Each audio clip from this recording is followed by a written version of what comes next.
Hello mga maring, mag-harvest tayo ngayon ng munggos or munggo sa Tagalog. Sa Bisaya mga maring is munggos. Magkuha tayo ng lalagyan ng munggo.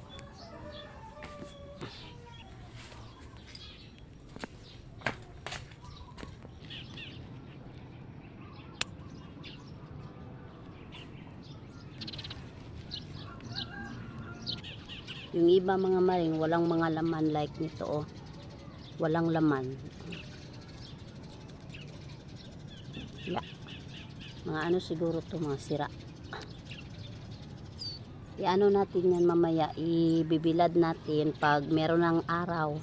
Bibilad natin para kusa daw siyang magbukas. Ito pwede na siguro to kunin, no.